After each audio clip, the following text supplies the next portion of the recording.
बिहार विकास के पथ पर निरंतर आगे बढ़ रहा है और इस विकास पथ को और मजबूत कर रहे हैं बिहार के पथ निर्माण मंत्री नितिन नवीन। आज आपके और अपने सवालों के साथ एक बार फिर से बिहार के पथ निर्माण मंत्री नितिन नवीन के सामने हम उपस्थित हैं।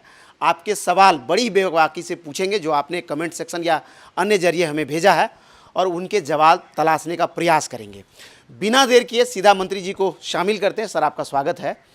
सबसे पहले नए साल में विकास का ये रथ और कितना आगे बढ़ेगा? सबसे पहले आपके माध्यम से बिहार की पूरी जनता को नववर्ष की, अंग्रेजी नववर्ष की शुभकामना। आपकी भी पूरी टीम को शुभकामना।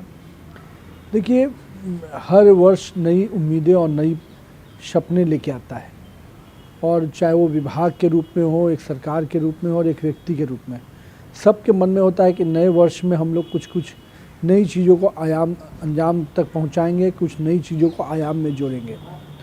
तो निश्चित रूप से विभाग की भी ये परिकल्पना है कि 2022 बिहार के सड़कों के लिए कुछ क्रांतिकारी वर्ष के रूप में रहे, और मुझे जो उम्मीद है कि कई बड़ी योजनाओं का शुरुआत इस वर्ष होगा।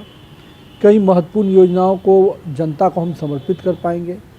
तो ऐसी कई उम्मीदों के साथ ये वर्ष आया है, और हम जो जनता की उम्मीद हम लोग से जुड़ी है, उन उम्मीदों को हम लोग साकार करने में ये नया वर्ष बिहार सरकार के पथ निर्माण विभाग से भी हम लोग पूरा करेंगे। साथ ही साथ मेरा शुरू से मानना रहा है कि सड़कों के क्षेत्र में जो माननीय मुख्यमंत्री जी ने सपना देखा था कि हम 5 घंटे में पटना पहुँचे, उसी तरह से हम 2030 के हाईवे मिशन पे भी काम कर रहे हैं।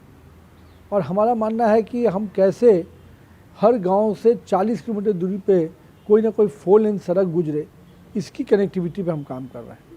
और मुझे लगता है कि जो भारतमाला फेज़ 2 है, जो गति शक्ति योजना की जो चर्चा चल रही है, उससे बिहार के इन सपनों को नई उड़ान मिलेगी। इस बीच जो बहुत सारे एक्सप्रेस वे आ रहे हैं, वो कई राज्यों में उद्घाटन भी हो रहा है, तो बिहार में बड़ी चर्चा है कि यहाँ कुछ नहीं मिल रहा है।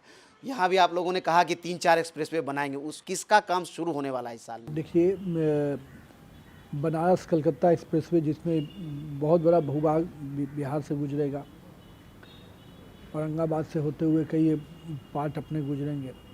इसके बाद एक बहुत ही इम्पोर्टेंट योजना जो रक्सौल हल्दिया है, जिसमें पटना कलकत्ता एक्सप्रेसवे आपको मिलेगा। इसके बाद अमृतसर से अभी एक योजना आ रही है कलकत्ता को जोड़ने की। उसी प्रकार से गोरखपुर से सिल्लीगुड़ी।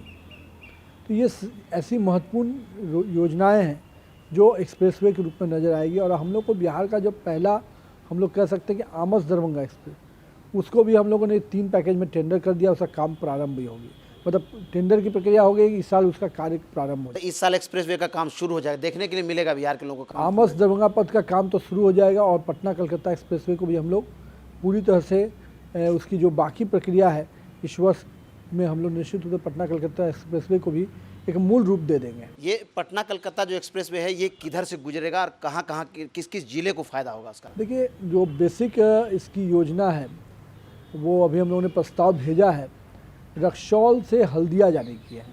तो रक्सौल से दिगवाड़ा तक जो है ये पोर्शन आएगा एक पैकेज के तहत, और दिगवाड़ा से पटना रिंग रोड का पार्ट बनते हुए फिर कच्ची दरगाह से पटना कलकत्ता एक्सप्रेसवे बनकर ये जाएगा, जो कि मूलतः जमुई और जो अपना पुराना बख्तियारपुर का है उसको 6 लेन लेते हुए हम लोग बिहार शरीफ और होते हुए जमुई होते हुए भागलपुर से इसको बांका तक, मतलब देवघर तक मिलाएंगे, और देवघर से फिर बंगाल इंटर करेगा। ये देखिए 2 पोस्ट है। आप देखिए कि जो रक्सौल है, जो इंडो नेपाल बॉर्डर है, वहाँ से कलकत्ता की कनेक्टिविटी है। यानी जो पोस्टल कहते थे कि जो एक बॉर्डर से दूसरे पोस्ट को हम लोग कनेक्ट करें, उसमें ये योजना बहुत इंपॉर्टेंट होगा। मतलब इकोनॉमी की दृष्टिकोण से, इकोनॉमी की दृष्टि से जो गुड्स के हमारे सब ट्रांसपोर्टेशन होते हैं, उसका रेट हमको आसान होगा, जनता के बीच में कम रेट पे हम अवेलेबल करा पाएंगे। फिर जो हमारे जो सेलर हैं उनको भी अच्छा रेट मिल पाएगा, अच्छे रेट पे वो बेच पाएंगे। तो निश्चित रूप से connectivity of port with borders, इसमें ये योजना बहुत इंपॉर्टेंट होगा।